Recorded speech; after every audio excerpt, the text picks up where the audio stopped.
السلام علیکم ورحمۃ اللہ وبرکاتہ والحمد للہ رب العالمین الصلاۃ والسلام علیک یا سید المرسلین اما بعد فاعوذ باللہ من الشیطان الرجیم بسم اللہ الرحمن الرحیم اما یبلغن عندک الکبر احدہما او کلاہما فلا تقل لہما اف ولا تنہرہما وقل لہما قولا کریما۔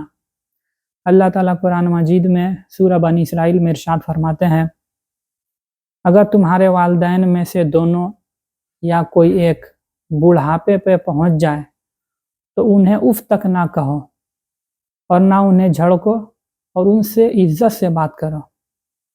تو اللہ تعالیٰ نے اپنے والدین کو اف بھی کہنے سے منع کیا ہے۔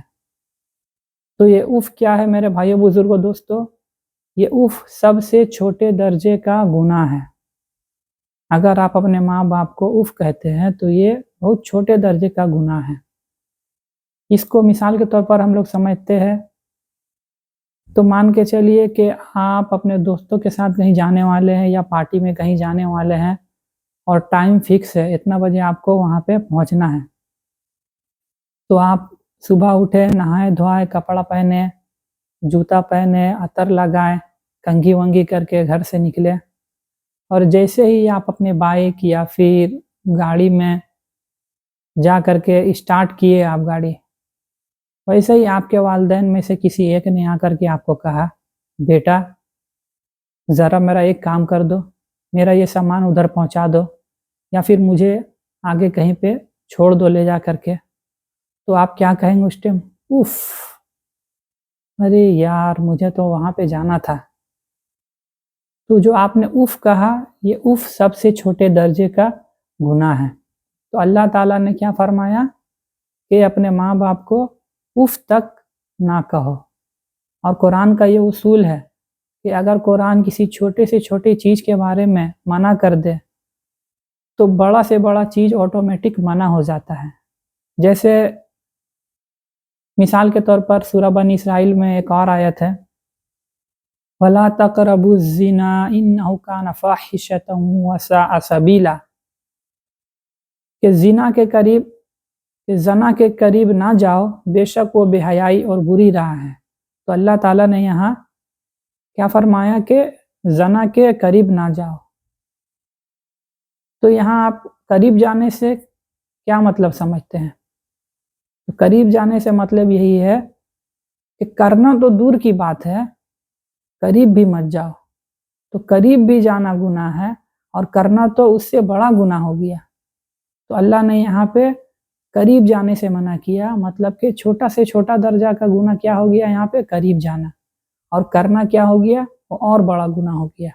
تو جب قریب جانے سے منع کر دیا تو کرنا آٹومیٹک منع ہو گیا۔ ٹھیک اسی طرح سے اگر ماں باپ کو اف کرنے سے منع کیا گیا ہے تو ماں باپ کو مارنا پیٹنا یا گالی گلوچ کرنا یا بری بھلی بات سنانا، یہ تو آٹومیٹکلی بہت سے بڑے گناہوں میں شامل ہو گیا۔ ٹھیک ہے، تو اسی طرح اللہ تعالیٰ فرماتے ہیں کہ اپنے ماں باپ کے لیے تم دعا کیا کرو۔ اس طرح سے ربنا اغفر لی ولوالدی وللمؤمنین یوم یقوم الحساب، اے اللہ مجھے، میرے والدین کو اور تمام ایمان والوں کو بخش دینا جب حساب قائم ہوگا۔ اور فرمایا ربنا اغفر لی ولوالدی یوم یقوم الحساب رب اغفر ارحمہما کما ربیانی صغیرا، اے اللہ ان پر ایسے رحم کر جیسے انہوں نے میرے بچپن میں میری پرورش میں کی۔ تو میرے بھائیو بزرگو دوستو، بہت شرم کا مقام ہے کہ اگر ہم اپنے ماں باپ کی خدمت نہ کر سکے۔ اللہ کے نبی کی حدیث ہے کہ جس بھی انسان کے ماں باپ زندہ ہو، والدین زندہ ہو، اور وہ ان کی خدمت کر کے اپنے لیے جنت نہیں کما سکا تو اس سے مطلب خراب انسان کوئی نہیں ہو سکتا۔ اس سے برا انسان کون ہو سکتا ہے کہ جس کے ماں باپ زندہ ہو اور وہ ان کی خدمت کر کے اپنی جنت نہ حاصل کر سکے۔ اور اللہ تعالیٰ جو ہے سورہ نساء میں فرماتے ہیں وَاعْبُدُوا اللَّهَ وَلَا تُشْرِكُوا بِهِ شَيْئًا وَبِالْوَالِدَيْنِ إِحْسَانًا، اور اللہ کی عبادت کرو اور اس کے ساتھ کسی چیز کو شریک نہ کرو، اور ماں باپ کے ساتھ احسان کرو۔ تو ماں باپ کے بہت بڑے بڑے فضائل آئے ہیں حدیث مبارکہ میں، لیکن میں نے آپ کو قرآن کی چند آیتوں کا حوالہ دے کر کے سمجھانے کی کوشش کی ہے۔